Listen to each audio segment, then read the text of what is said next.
E o resultado foi horrível. Qual que é a chance dele só botar o rabinho entre as pernas e voltar pra Rússia e esquecer a Ucrânia? Zero? Olha, como o Rini falou agora, a gente não está mais falando de uma retirada como a União Soviética que se retirou no final dos anos 80 do Afeganistão. Aquilo foi uma guerra interessante porque a União Soviética também nunca declarou uma guerra. No fundo, entrou no Afeganistão para sustentar um governo comunista da época que não tinha apoio no interior. E aos poucos, obviamente, o que os americanos fizeram? Enviaram um monte de armas para a resistência contra a ocupação russa. E aquilo virou uma ferida aberta terrível. Então, o custo, né, ampliou-se com cada ano. Essa ferida, inclusive, levou à criação do Bin Laden, né, por exemplo. Exato. Ou seja, isso, claro, isso é um efeito colateral side effect, importante, assim. Mas vários governos russos cientes do custo político da derrota inevitável postergaram e deixaram para o sucessor. Nos Estados Unidos, igual. Os documentos que foram revelados, alguns imediatamente, outros anos depois, mostram que os governos tinham total noção de que não havia como ganhar a guerra no Vietnã. Porque a população era contra a presença americana. O governo que estava sendo apoiado pelas Forças Armadas americanas não era popular. Então aquilo não tinha como ganhar aquilo, mas muitos presidentes cientes daquilo deixaram para o sucessor. Por isso, muito criticado, mas no fundo correto, me parece, foi a decisão do Joe Biden de sair do Afeganistão. Afetou a aprovação pública dele, porque aquilo foi vergonhoso, a forma como a retirada Meio apoio. do nada, né? Mas ele disse, olha... A forma acho que é o problema, né? A forma é o problema. Mas Obama, por sair, exemplo, o Obama herdou essa guerra e não quis ser o cara que encerrou esse conflito. Então, eu acho que eu acho que com mudanças de governo é até mais fácil, porque se a Rússia fosse um país democrático, o sucessor do Putin poderia dizer, olha, essa guerra não é minha, isso aqui não vai funcionar mais. É verdade, vamos sair. Só que essa é a guerra do Vladimir Putin. Então, ele dizer, cara, eu errei, é complicado agora porque é um sistema tão concentrado, com todo o poder está nas mãos dele, que é difícil agora dizer, então, na verdade é culpa do ministro da Defesa, é culpa dos generais. Ele está trocando os generais toda hora e a coisa não melhora.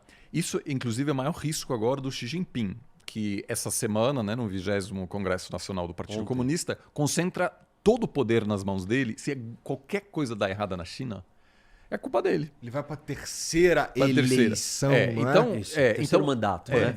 Então, eu não acho, acho muito pouco provável. Assim, algumas lideranças e analistas europeus dizem assim, o Putin simplesmente prefere eternizar esse conflito do que aceitar uma derrota. Vamos ver. Agora, a Rússia, é claro que muitos desses reservistas são minorias, são pessoas muito pobres. E aí esse ataque que você mencionou aconteceu numa região predominantemente muçulmana. Não se sabe exatamente todos os detalhes, mas existe uma tensão de longuíssima data entre a Rússia, entre a elite econômica e política russa e suas minorias muçulmanas, mas no sul do país, onde há uma grande mobilização de reservistas. Então, aparentemente, isso pode ter a ver, esse ataque de pessoas locais contra o aparato estatal que promove esse recrutamento, pode ter a ver com isso, porque ainda existem muitos focos de resistência dentro da Rússia, que tem inclusive na Chechênia, por exemplo, onde a Rússia interviu, apesar de ser dentro das suas próprias fronteiras, são regiões que não reconhecem a autoridade de Moscou. E são justamente essas regiões onde muitos reservistas serão encontrados que, a princípio, não estão motivados para atacar os ucranianos. Então, essa questão, apesar da tecnologia, apesar de todas as movimentações como a tecnologia muda a guerra, a motivação pessoal dos soldados ainda é crucial. Entendi. E os ucranianos estão cada vez mais convictos de que o que a Rússia quer é tirar a Ucrânia do mapa. Então, você tem gente aí que simplesmente diz, olha, eu vou para a guerra porque eu não estou só querendo vencer essa guerra, eu quero que meu país continue existindo.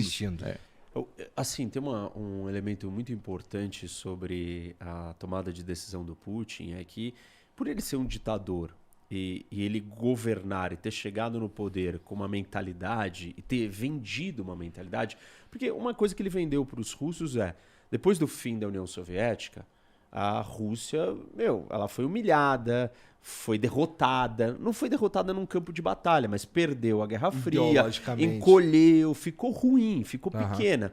E perdeu o seu orgulho, o russo perdeu o seu orgulho. Nós viramos fracos aqui, tipo, o Yeltsin era um bêbado, entendeu? Tipo assim, e apareceu o Putin e falou assim, não, eu vou resgatar a nossa posição de russos no mundo. Eu vou resgatar a força, a potência russa. E isso se baseia muito numa autoridade centralizada, isso tem a ver com a cultura política russa, não só de agora, mas historicamente, os czares, enfim, uma autoridade central, autoritária, autocrática.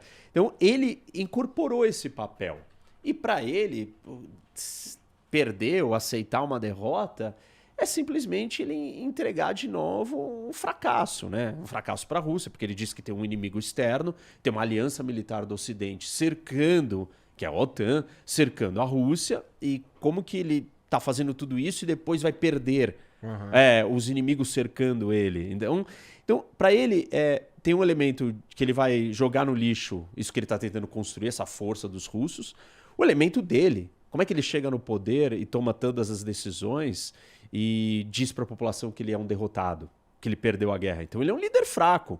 Se ele é um líder fraco numa ditadura, ele não pode estar lá. E aí tem mais um outro problema que eu diria, que é uma questão de percepção, né? Na política internacional, e o Putin faz esse jogo muito bem, a percepção de força ela é muito importante.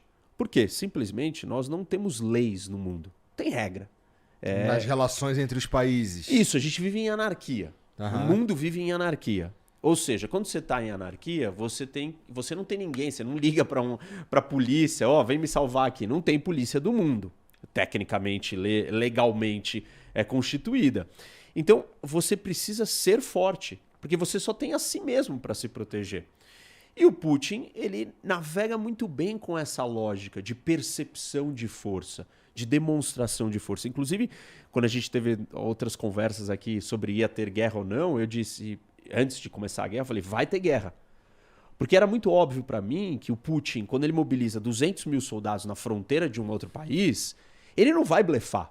Porque ele sabe que se aquilo for visto como um blefe, as ameaças dele futuras não vão funcionar.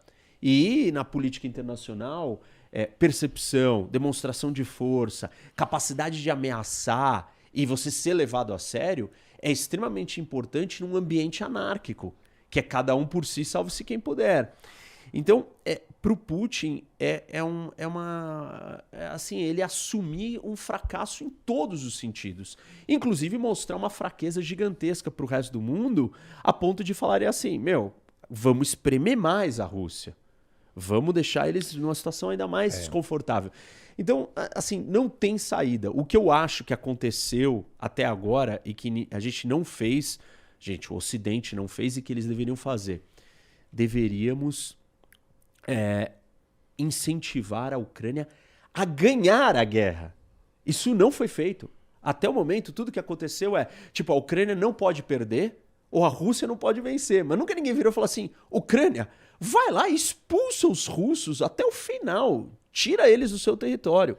Isso não foi feito por uma série de razões. Vamos elaborar isso mais ao longo da conversa. Aí esse arrombado estoura ali uma bomba atômica. Então, ali. Essa é uma das preocupações. Por isso que não foi feito isso. Só que, conforme o conflito vai avançando, a Rússia só vai recuando e só vai perdendo território, soldado, equipamento. Sim. E está cada vez numa situação mais difícil. Então, talvez seja melhor, de uma vez por todas, o Ocidente dar um empurrão a mais para a Ucrânia para ela ir lá e acabar com o conflito. Porque assim, a ideia de que o Putin pode usar uma bomba atômica porque ele está acuado, ela funciona hoje. Hoje, mais do que nunca, desde o início do conflito, e eu tenho dito isso, não sei nem qual a sua opinião sobre isso, Oliver, mas eu acho que nós estamos mais perto do uso de uma bomba atômica do que das ameaças na primeira semana da guerra. O Putin fez umas ameaças. Sim, Ou seja, quanto mais o conflito se estende e mais a Rússia vai demonstrando o seu fracasso militar, a sua incapacidade de vencer um oponente menor, pior, mais próximo nós estamos do uso da bomba. Talvez seja melhor, de uma vez por todas, a Rússia ser derrotada na guerra da Ucrânia. Isso vai causar uma instabilidade interna que o Putin pode até cair. E aí não vai dar tempo dele usar uma bomba atômica. Agora, a extensão do conflito, o Putin está se preparando. Então, algumas dessas lógicas que eu coloquei aqui de preparação do Putin são preparações para ele justificar o uso de uma bomba atômica. Anexar os territórios do leste da Ucrânia e dizer que é território russo justifica a doutrina militar nuclear russa, que fala, se a Rússia for atacada no seu território, ela pode usar uma bomba atômica. Que arrombado, né? Percebe? Cara? Então, assim, o cara já está se preparando para isso. Talvez seja melhor a gente encurtar esse problema e pegar ele de surpresa e perdeu. E aí vai ter uma instabilidade interna e ele pode até cair. Eu só queria mencionar, o Putin, no fundo, a promessa de reestabelecer a glória do passado, a nostalgia por um momento que era supostamente melhor, é hoje a marca registrada de muitas lideranças.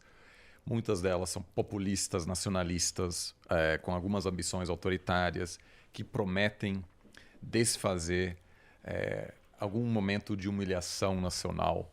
E muitos países passaram por esse processo.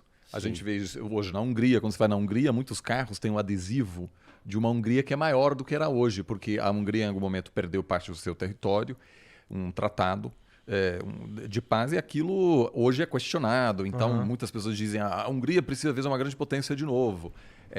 Nos Estados Unidos, né, o ex-presidente Trump disse, olha, a gente precisa make America great again, ou seja, voltar a ser grande, ou seja, supostamente algum passado glorioso que era melhor. Nostálgico. Né? Exato. O Erdogan na Turquia quer reestabelecer a glória otomana. Então, em muitos países... Porra, se todo mundo conseguir, Exato, fudeu, né? Não dá. Então, poucos países conseguiram virar a página e dizer nós éramos grande potência, mas não todo mundo pode ser a grande potência.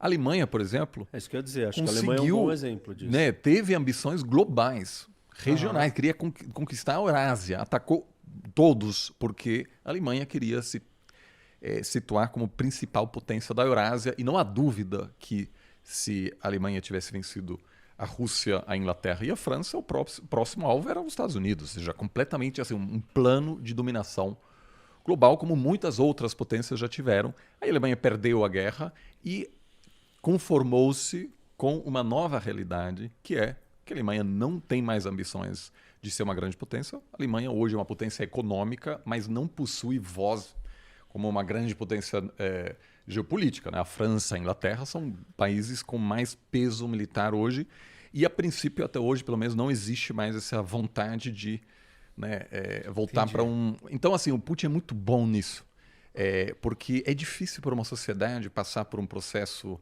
de colapso e dizer, tá tudo bem, vamos seguir em frente, vamos desistir dos nossos grandes sonhos assim, de ser mundialmente admirado pela nossa capacidade militar, etc. O Putin ele é majoritariamente admirado pelos russos mais velhos, não é? Olha, eu não sei, assim, eu diria, dos meus amigos russos da minha idade, eu não acho que...